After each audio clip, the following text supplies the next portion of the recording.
Bienvenue et on commence avec les questions de ce soir. Nina, je pratique le Reiki depuis maintenant 18 ans, dont 11 ans en tant que maître enseignant. Lors d'une séance, je suis assez fidèlement le protocole tout en me laissant aussi guider par mon ressenti. Ton enseignement m'a apporté une bonne dose de rigueur et je t'en remercie car cela me sert pour le Reiki mais aussi dans ma vie en général. Ma question est la suivante. Nous avons l'habitude de commencer un traitement en Reiki, une séance Reiki plutôt, Nina. Traitement, c'est vraiment en limite, avec la première position, main sur les yeux, puis toutes les positions de la tête, ainsi de suite, jusqu'aux pieds, puis les positions du dos.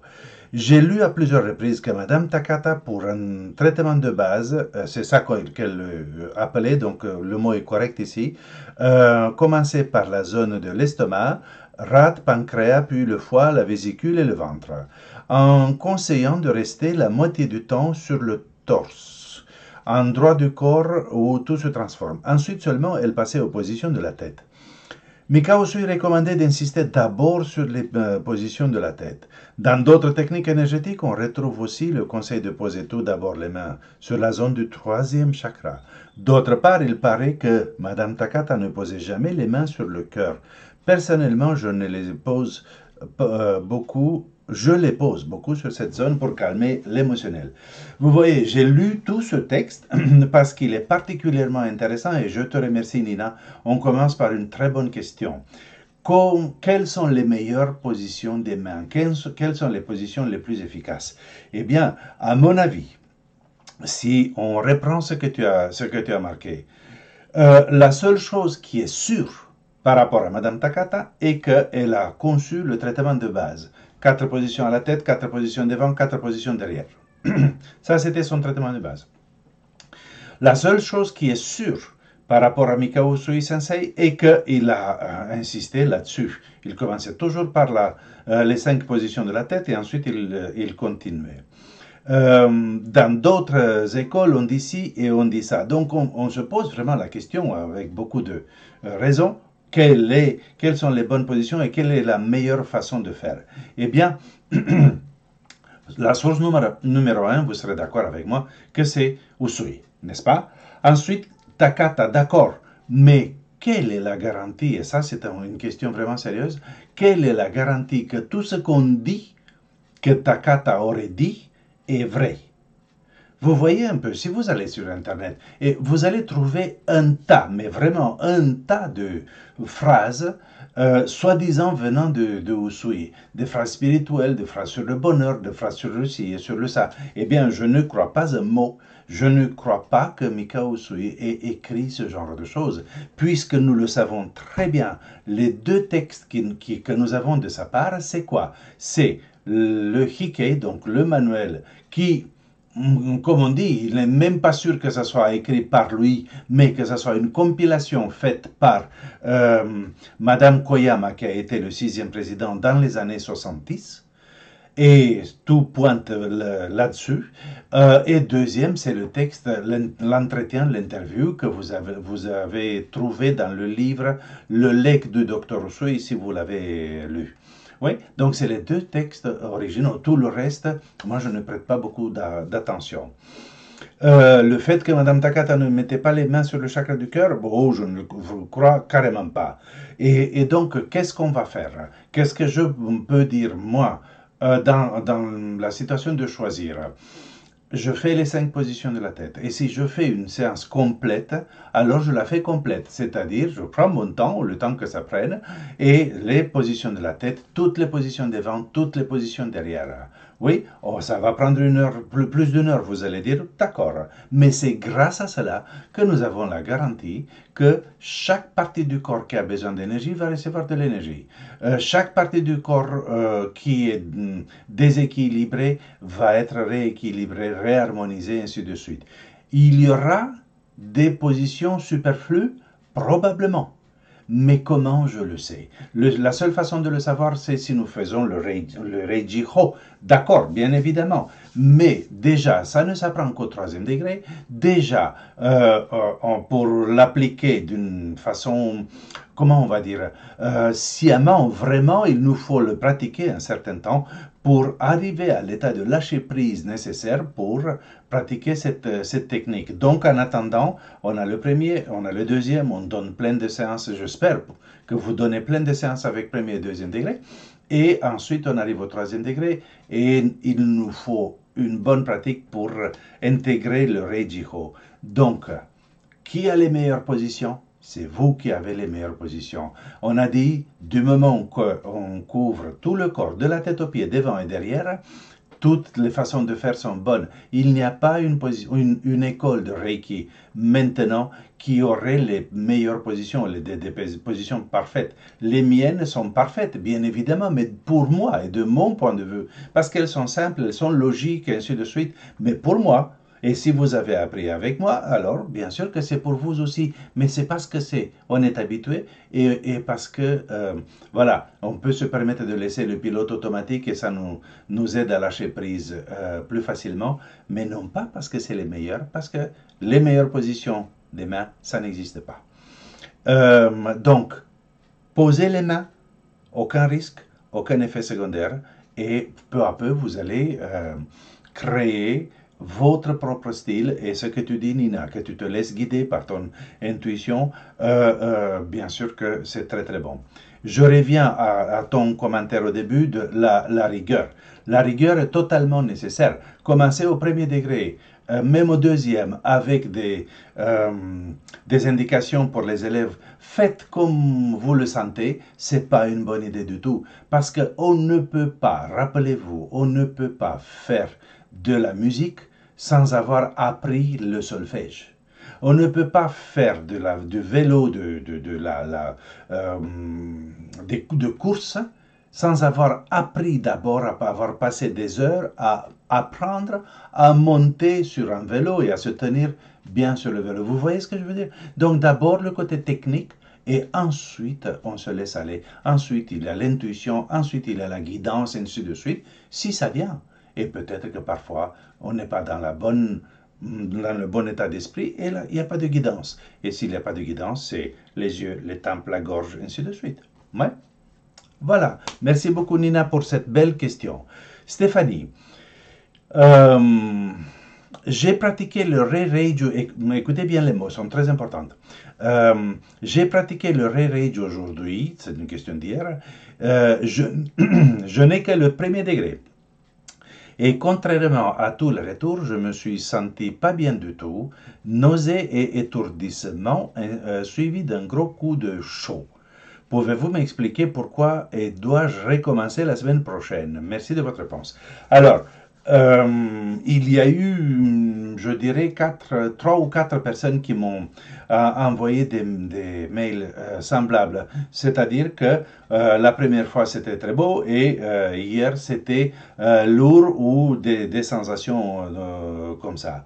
Et alors, on va revenir parce que si je me rappelle bien, il y a une autre question qui va dans la même direction, mais les sensations que vous avez ressenties hier vous appartiennent entièrement et totalement, dans le sens que pour recevoir une initiation, un Reijo, y compris en réinitiation Reijo, le ressenti est subjectif et ne joue aucun rôle.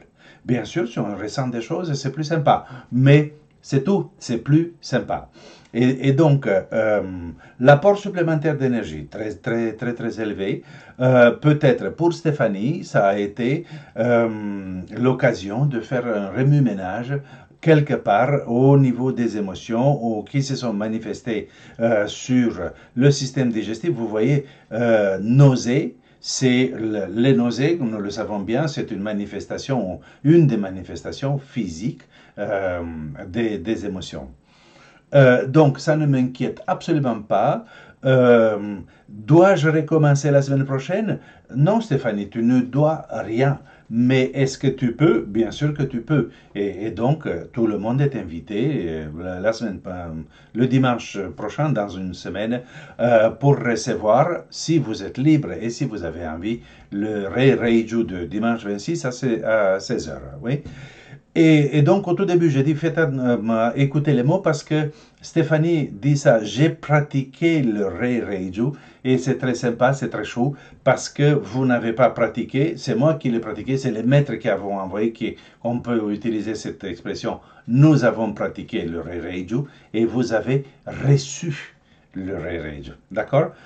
Mon esprit de enseignant rigoureux et carré. Merci Stéphanie. Ensuite, Marie-Thérèse, je suis un peu mal à l'aise dans le rituel de 19 heures. Il n'y a pas de rituel à 19 heures, je ne connais pas. C'est quoi ça, rituel? L'initiation supérieure me manque. Ah, pardon, je n'avais pas marqué. Donc, Marie-Thérèse a le premier degré et l'initiation supérieure avec les symboles me manque. Alors, je trace le symbole de l'infini qui est Dieu, le 8 horizontal. L'intérieur des mains devient dense. Ok, félicitations Marie-Thérèse, c'est une idée excellente. Et comme je dis, tout le monde est le bienvenu à assister à nos soirées. Je crois que dans le mail d'Alina, Alina, si tu es là, je m'excuse, j'ai oublié de dire oui, tout le monde est le bienvenu, initié ou pas, évidemment. Et donc, une personne qui veut se connecter, qui n'est pas initiée au deuxième degré, ou voire même qui n'est pas initiée du tout, mais elle peut parfaitement utiliser le signe de l'infini ou, pardon, ou tout autre moyen que vous avez à votre disposition. Vous chantez le Om, chantez le Om. Si vous avez l'habitude, vous utilisez un autre moyen, faites-le et vous êtes les bienvenus.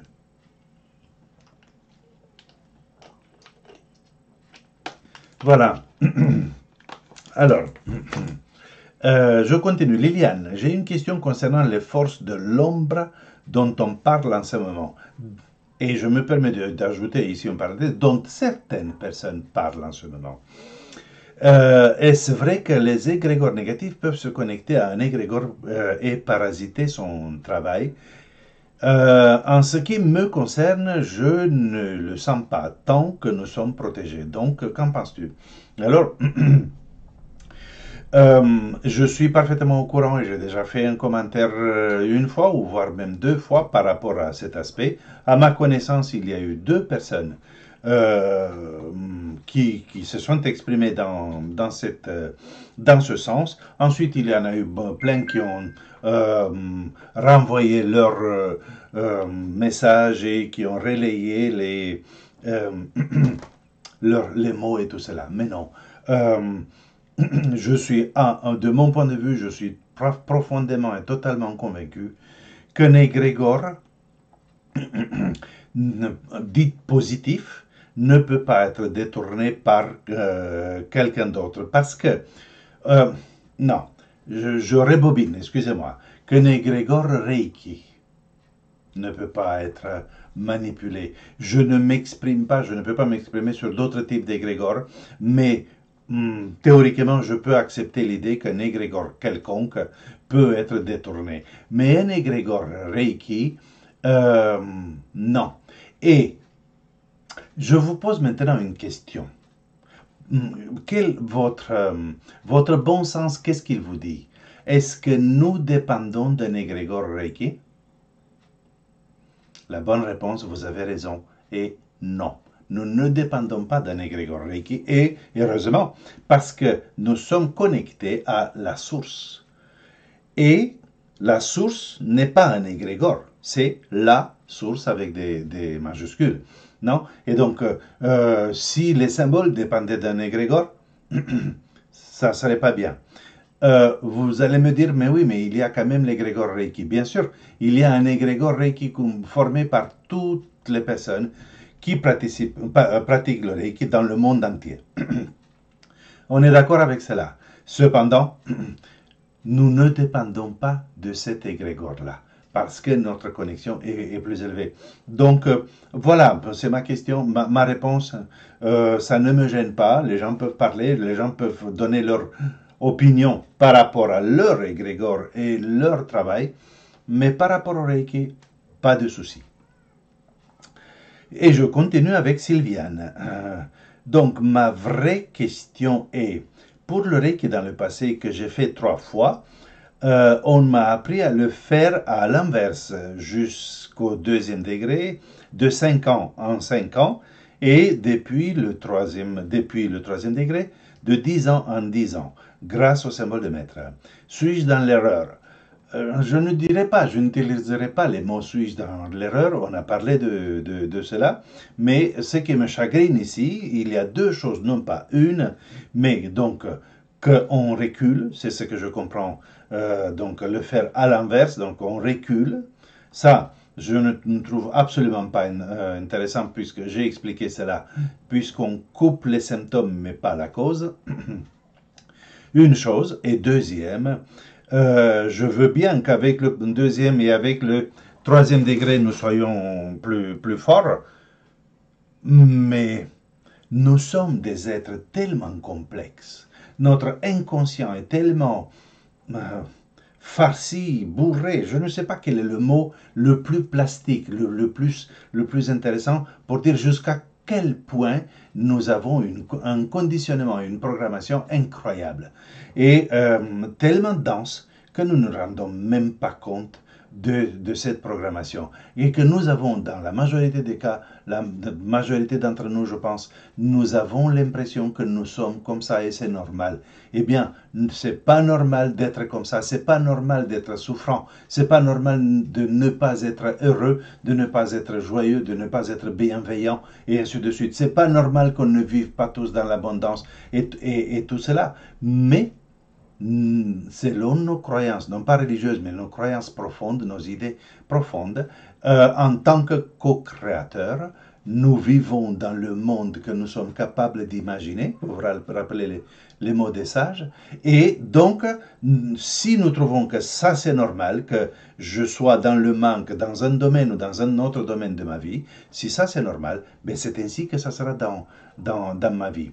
Donc, je ne veux pas m'étendre trop sur ce sujet qui est passionnant et qu'on peut parler beaucoup, mais tout simplement, pour revenir au point d'origine, nous sommes tellement complexes que nous devons nous donner le temps nécessaire, peu à peu, et parcourir étape après étape pour passer l'aspirateur et pour nettoyer ce que nous avons à nettoyer.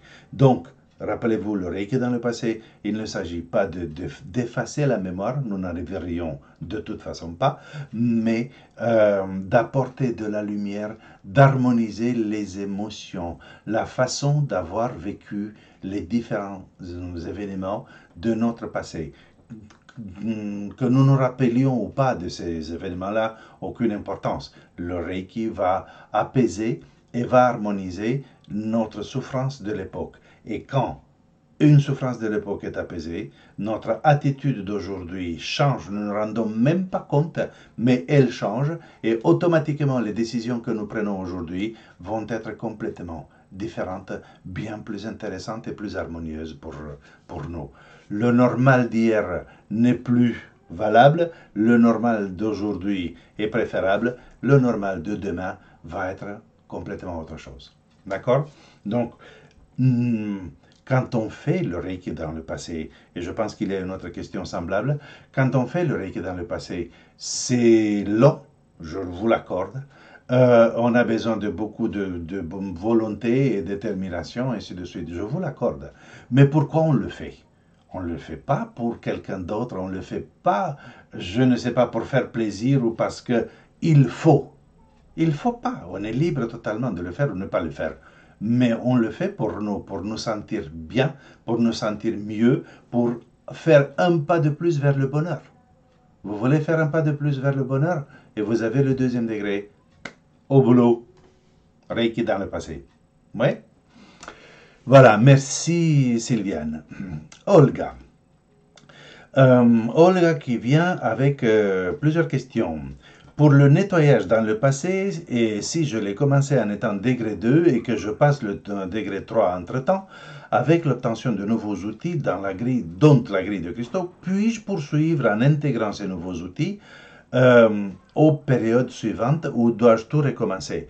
Non, non, ça serait dommage que tu recommences d'un travail fait au deuxième degré, tu le continues naturellement avec le troisième degré, et ensuite, à un moment donné, quand tu vas refaire le Reiki dans le passé, bien sûr que tu vas commencer dès le début avec la grille.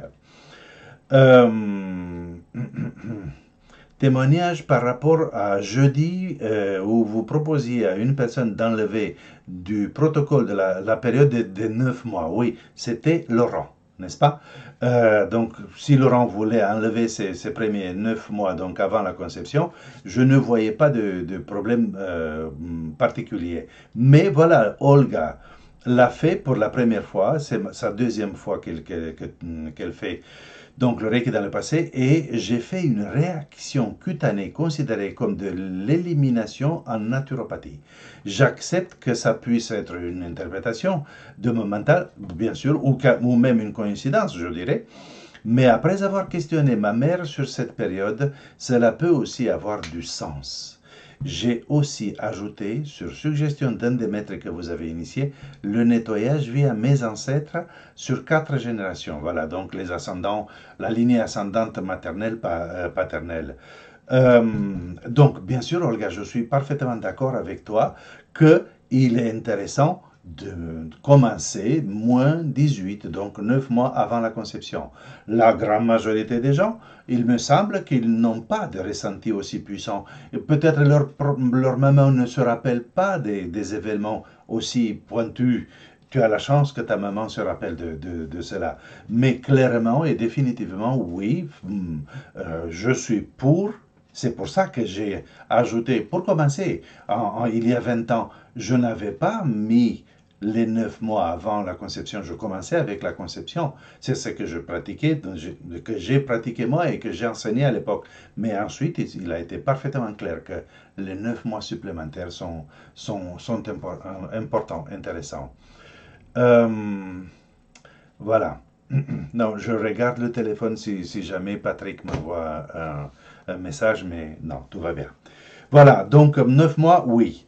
Ensuite, Olga. Je me sens fatigué suite à l'autotraitement. Vous expliquez que cela peut être dû à un manque d'énergie. Est-ce normal que ça dure après plusieurs semaines d'autotraitement quotidien additionné à des envois à distance, mini-autotraitement avec vous, le traitement mental, ainsi de suite? Oui, ça, effectivement, ça peut paraître surprenant. Mais Olga, s'il te plaît, une question, et si c'est votre cas aussi, je vous invite à vous poser cette question. Y a-t-il en ce moment un élément dans ta vie qui te perturbe particulièrement? Bien sûr le confinement, c'est clair. Bien sûr le manque de ci et de ça, ok. Mais y a-t-il autre chose, une perturbation, quelque chose qui te contrarie, quelque chose qui te prend de l'énergie, beaucoup, beaucoup, beaucoup? Là, il y a quoi, une demi-heure, je parlais avec, un peu plus d'une demi-heure, je parlais avec quelqu'un qui me disait, hier soir, ils ont eu une discussion en famille qui a été très, très, très forte, et ça leur a pris à elle et à son mari. Mais la discussion, c'était avec quelqu'un d'autre, eux deux d'un côté et 3 personnes de l'autre côté.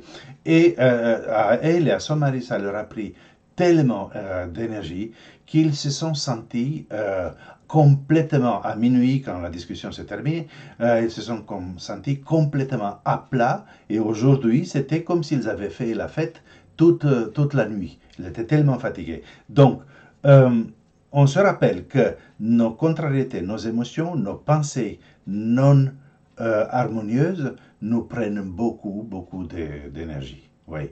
Et donc, peut-être, regarde dans ta vie, y a-t-il quelque chose qui a cet effet-là? Ou quelle serait la cause d'un manque d'énergie à ce point? Oui. Voilà. Et ensuite, la troisième question de Olga. Vous avez également mentionné que le corps absorbe l'énergie selon, bonne question, selon notre degré d'ouverture. Pouvez-vous expliciter à quoi cette ouverture fait référence? Serait-il possible que je ne sois pas assez ouverte malgré un grand besoin d'énergie? Bien, le degré d'ouverture, nous avons chacun d'entre nous, comme j'ai dit tout à l'heure, nos croyances, nos idées. Et notre degré d'ouverture dépend et peut être parfaitement différent d'une personne à l'autre, des désirs, des aspirations d'une personne à l'autre. Une grande partie de ces aspirations, de ces idées et de ces désirs sont inconscientes. Une autre partie consciente. Dans les idées conscientes, on peut retrouver des idées complètement surprenantes et décevantes. Et l'exemple le plus formidable que je peux vous donner, c'est un exemple authentique, vrai. Il y a plusieurs années, j'ai eu dans un stage un monsieur, premier degré, euh, le premier jour se passe merveilleusement bien. Le lendemain, il vient et je le vois un peu triste, un peu pas bien. Et à la pause, je lui pose la question. Tu vas bien? Je te vois un peu pas comme hier. Et il me dit comme ça. Nita, est-ce que tout ce que tu dis dans le stage est vraiment vrai? Mais écoute, comment pourrais-je dire autrement? C'est-à-dire, si je dis quelque chose, c'est que j'y crois profondément et dans, je dirais, 99% des cas, que je sais que c'est ainsi. Et le monsieur continue, oui, parce que je te pose cette question, parce que mon problème est que je suis cardiaque et si ce que tu dis est vrai, mon auto-guérison peut commencer à tout moment, n'est-ce pas? Je dis oui, bien sûr, je ne sais pas une promesse, mais c'est une possibilité, bien sûr. Ah oui, mais ça ne m'arrange pas du tout, parce que jeudi qui vient, j'ai un dernier entretien avec une commission médicale qui va décider si je suis pensionné à cause de problèmes cardiaques ou pas. Et donc, si c'est vrai ce que tu dis, je risque de guérir avant jeudi. Vous voyez ce que je veux dire? Je risque de guérir avant jeudi. Donc, le monsieur préférait continuer à être cardiaque et avoir sa pension au lieu de ne plus être cardiaque et louper, perdre sa pension et devoir travailler encore un certain temps. Et donc, ça, c'est un exemple, vous allez dire, d'extrême, je le sais. Mais il y a plein d'idées comme ça, complètement tortues dans notre esprit, dans notre inconscient, qui peuvent faire que nous ne prenons pas toute l'énergie d'une façon totalement lâcher prise et bienveillante à cette énergie. Donc, c'est ce qui se passe. Oui. Arrivé à ce point, donc nous sommes dans les 350 personnes et je pense que la personne qui m'intéresse ici est, je suppose, présente parce que j'ai un bisou à faire un hug de la part de toute la famille pour Annette. Annette du Nord, Bijou. Il y a beaucoup de gens qui connaissent Bijou et Nadine a parlé avec elle cet après-midi. Je n'ai pas eu le temps de prendre le téléphone. Mais voilà, un bisou et un hug pour Annette. Vous allez dire quoi? Maintenant, on fait de la publicité, on fait agence matrimoniale? Bah, pas encore, mais si vous avez si vous avez une annonce à faire, je le fais volontiers. Je cherche un compagnon, je cherche une compagne, je cherche un chien, je cherche je ne sais pas quoi. Il n'y a pas de problème. Voilà, j'espère qu'il n'y a pas beaucoup de célibataires quand même, parce que sinon on risque de perdre beaucoup de temps. Je continue. Aurélie, je souhaite commander sur ton site les diplômes. Ah, et j'ai vu qu'il n'y avait plus d'envoi jusqu'à la fin du confinement. Au contraire, en Espagne, la semaine passée, après Pâques, on a repris presque totalement le travail et donc le secrétariat envoie vos commandes sans aucun problème. Donc, vous ne pouvez pas passer la commande. Quelqu'un m'a dit qu'il ne pouvait pas, elle ne pouvait pas passer la commande sur le site. Appelez le secrétariat demain. Il y a au moins Natalia qui est sur place et Linda en télétravail. Demain, oui. Laetitia est encore en vacances, mais en tout cas, ça fonctionne normalement. Il n'y a pas il y a vraiment pas de problème ou de souci. Et par rapport à l'Espagne, à propos, j'ai vu un document, mais je n'ai pas eu le temps de m'assurer de la source exactement, mais il avait l'air vraiment bien fait.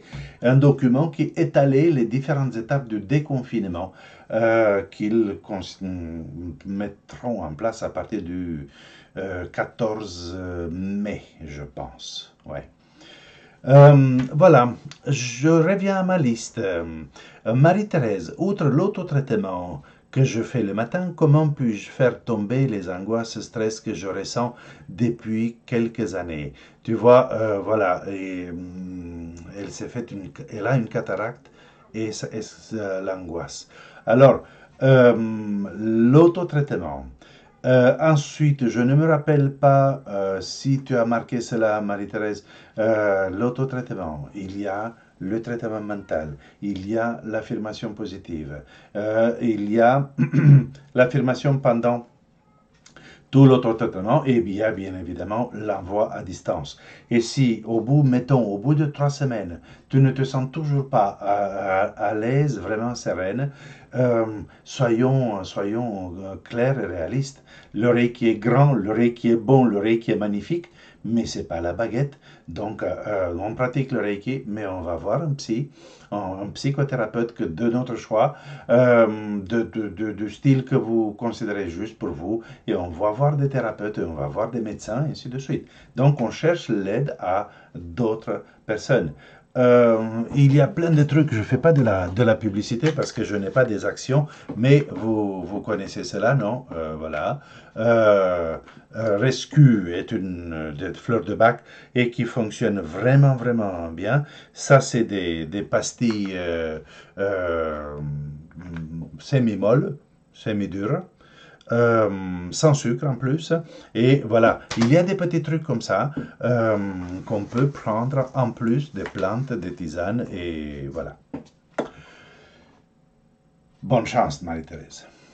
Séverine, deux questions. Je dirais plutôt trois. Ma première question, ma mère souffre depuis un certain temps d'une cruralgie. Waouh, ça c'est pas drôle.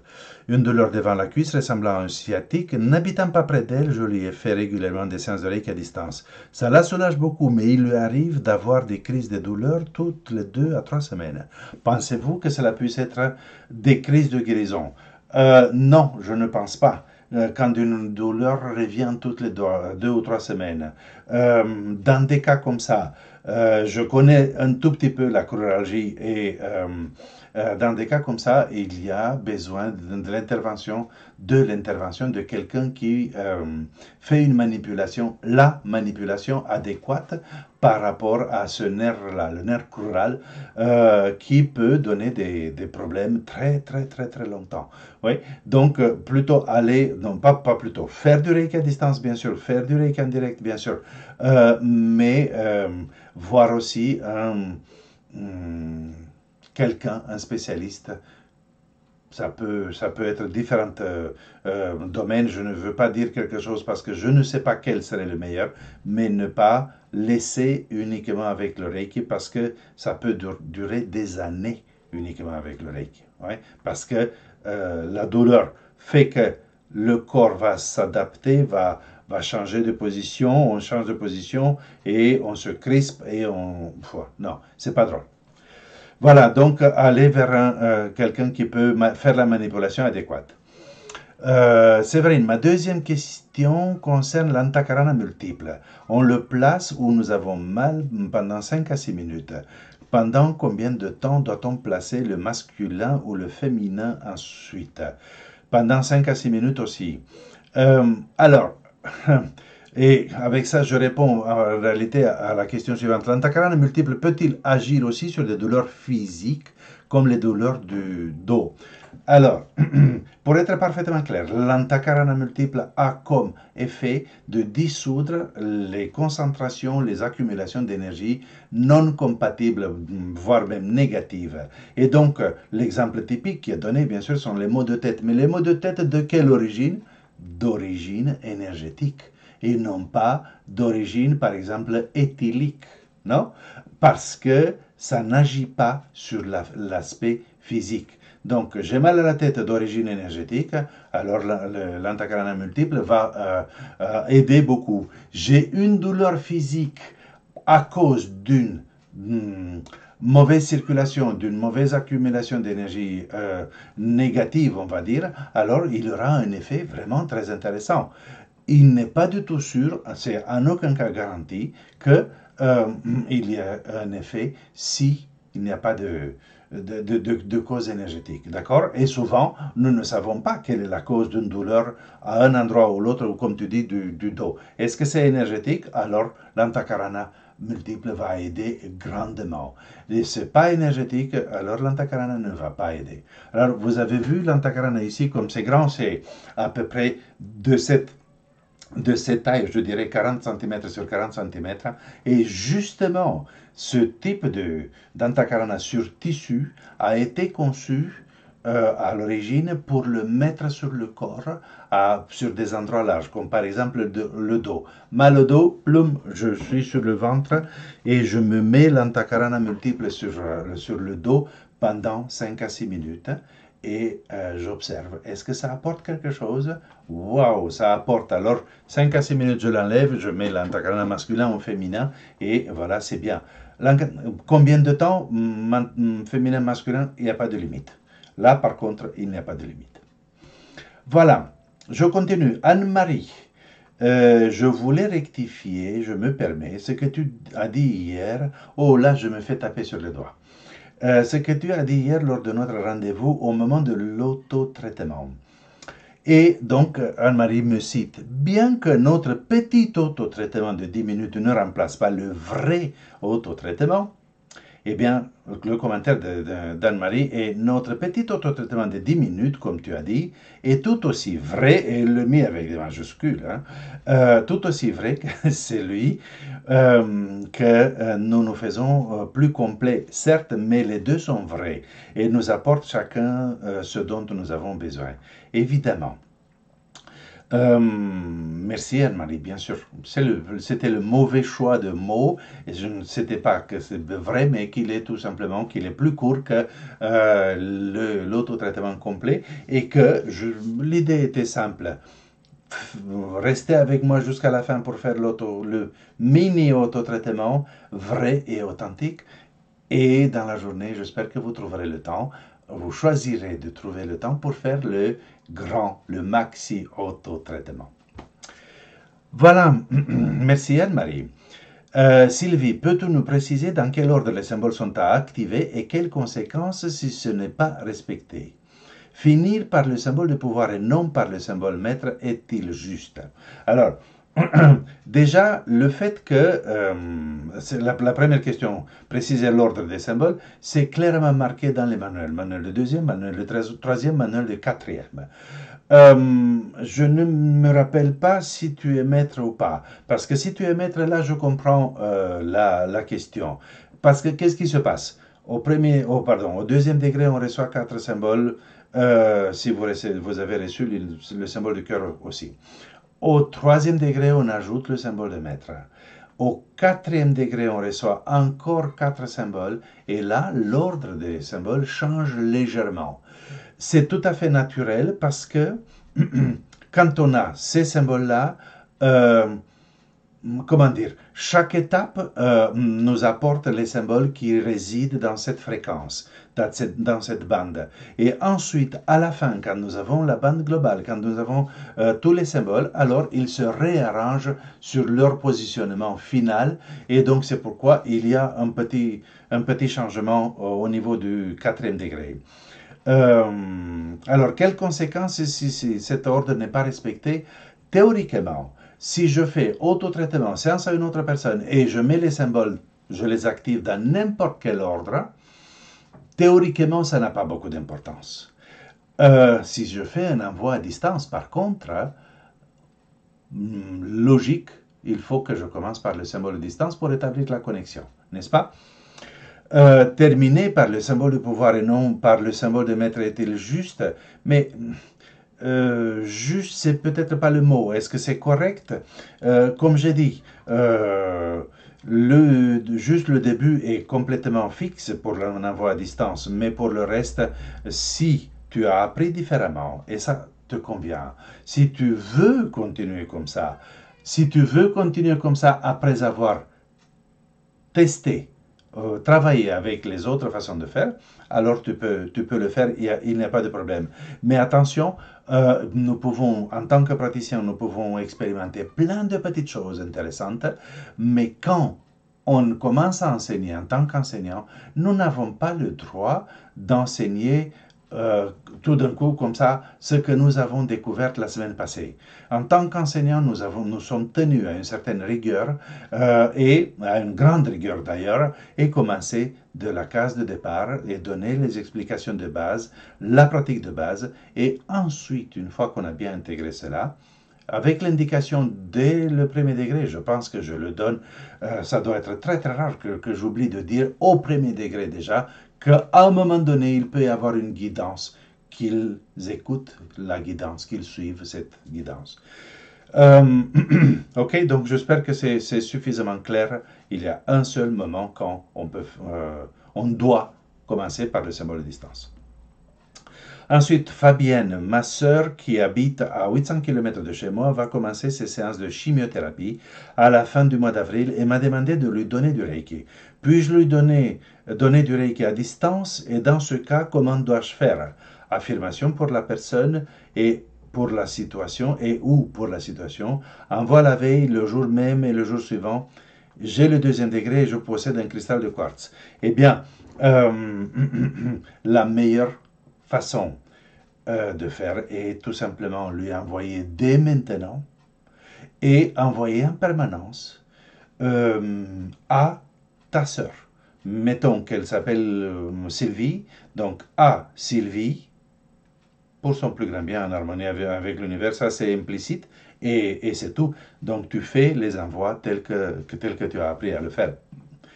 Euh, Faire des affirmations positives dans ce cas-là, ça peut être rassurant pour nous ou peut-être pour la personne. Mais en réalité, qu'est-ce qu'on veut? Qu'est-ce qu'elle veut? Elle veut avoir toute l'énergie nécessaire à sa disposition pour vivre, d'un côté, pour vivre harmonieusement, d'une façon moins déplaisante, les séances de chimio, d'un côté, et de l'autre côté, que toute cette énergie l'aide à réharmoniser son corps dans le sens global. C'est pour cette raison que je te dis tous les jours, il faut faire le Reiki à distance avec le cristal et pour pouvoir lui ainsi mettre à sa disposition absolument toute l'énergie Reiki dont elle a besoin. Ouais. Marie-Josée, j'ai une question par rapport à la crise de guérison. Je suis troisième degré, je suis assez isolé et je n'ai que peu d'occasion de donner une séance de Reiki. Cependant, les quelques fois où cela m'est arrivé, les personnes qui ont reçu cette très belle énergie ont eu une crise de guérison de minimum une semaine et parfois avec un arrêt de travail tellement c'était puissant. Du coup, je n'ose plus pratiquer. Pourtant, je respecte scrupuleusement la méthode que l'on m'a apprise. Est-ce normal d'avoir de telles réactions? Comme on a dit, le mot normal n'est pas le mot.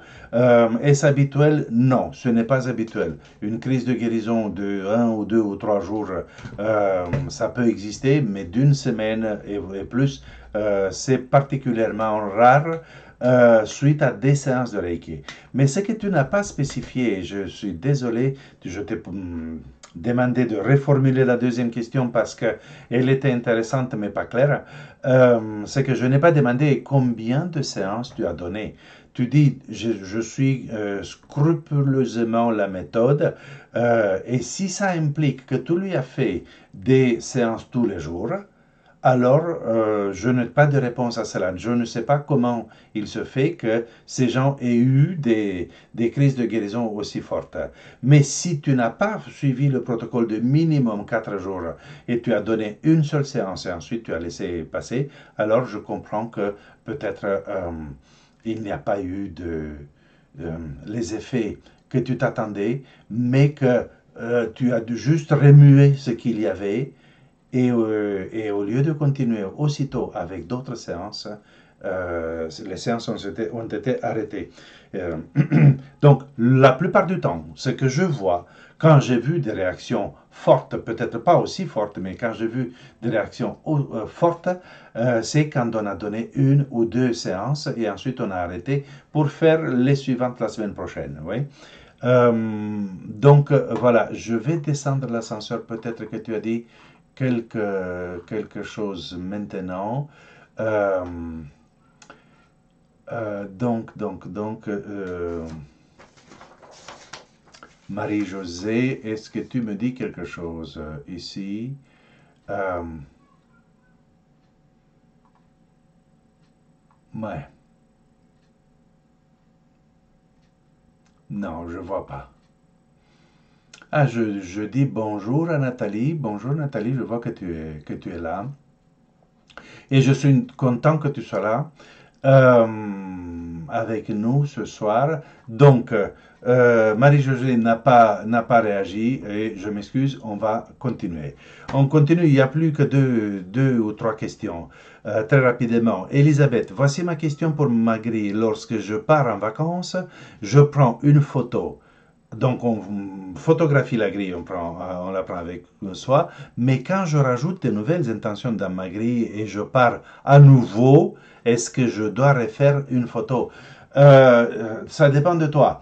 Si dans ta tête, tu acceptes l'idée que la photo que tu as prise il y a 3 ans représente toujours ta grille dans son ensemble, alors il n'y a pas de souci, tu n'as pas besoin de refaire une photo. Mais il y a des personnes qui ont besoin de prendre une photo à chaque fois qu'elles partent en vacances. Et donc, c'est vous. J'accepte que c'est ma grille et point, que la photo n'est qu'un un pot, un point de focalisation entre moi et ma grille à la maison, alors tout va bien. Sinon, je fais de toute façon, photo ancienne ou récente, ça n'affecte pas le fonctionnement de la grille, non? Valérie, j'ai une question à propos des envois d'énergie lors de mon stage de niveau 1. Tu as dit que l'énergie était la même au premier jusqu'à la maîtrise. Au premier réveil, j'ai senti de la douceur, une chaleur bienfaisante, un apaisement. Au second, c'était plus tonique. Les chakras du cœur et de la gorge chauffés. Est-ce qu'une partie de la personnalité du praticien entre en compte? Si une personne a un caractère plus directif ou plus doux, l'envoi sera-t-il différent en ayant le même résultat?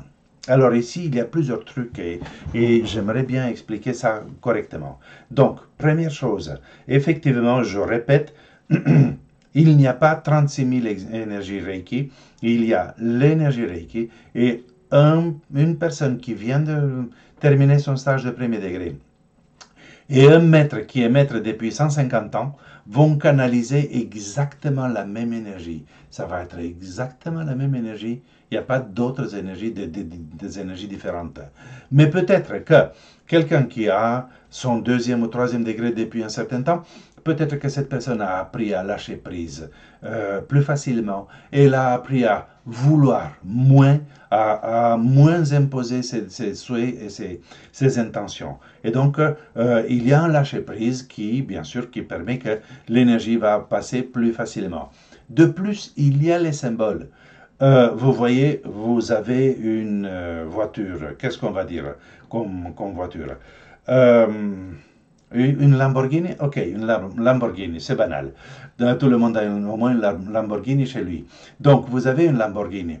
Et quand vous recevez cette voiture, elle a 8 vitesses. Mais dans un premier moment, vous ne savez pas, vous n'avez pas la capacité d'enclencher plus que 4. Et ensuite, avec les degrés suivants, vous enclenchez de plus en plus, de plus en plus. Mais la voiture est la même. Potentiellement, la puissance est la même, ainsi de suite. Vous pouvez aller tout aussi vite en quatrième, avec plus de bruit peut-être pour la voiture. Mais voilà, vous voyez ce que je veux dire? Donc, c'est la même énergie, effectivement. Les ressentis, je dis tout à l'heure, le ressenti peut être différent d'une personne à l'autre qui reçoit. Mais nous étions 35 personnes. Alors imaginez 35 personnes éparpillées un peu partout en France et même en dehors. Et donc, imaginez que l'énergie développée par le Rei Reiju simultané. Je suis sûr qu'on était presque au geste près, à la seconde près. Et donc toute cette énergie, tout d'un coup, elle se combine et il y a un énorme rayon de lumière, d'énergie qui part vers les 1353 destinataires d'hier. Oui? Et ensuite, à un moment donné, la lumière par elle-même, par sa propre conscience, se sépare en rayons spécifiques, un pour cette personne, l'autre pour cette personne, et ainsi de suite. Et donc, ce n'est pas nous, ceux qui faisons le Reiju, qui décidons quoi que ce soit, mais c'est l'énergie par sa propre conscience qui décide à aller vers ces personnes-là qui se sont inscrites, qui ont créé une connexion mentale avec la source et avec nous, et donc ça se passe ainsi. En tout cas, c'est ma vision de ce que nous faisons. Et donc, ce n'est ni la personnalité de l'enseignant, ni la personnalité du receveur qui va influencer l'énergie, mais la personnalité, le tempérament et la sensibilité du receveur peut influencer la façon de sentir cette énergie. Évidemment, si hier tu as eu besoin de plus d'énergie au niveau du cœur et au niveau de la gorge, ben voilà ce qui s'est passé. Oui? Donc, c'est un sujet passionnant qu'on pourrait en parler et peu à peu, on pourrait comprendre encore plus et encore plus. Mais n'empêche que même si on parlait pendant toute la nuit, de toute façon, l'effet, le ressenti, la perception, par définition, c'est subjectif. Ouais. Voilà, un petit SMS que j'ai reçu, non, 3. Oui, de Patrick.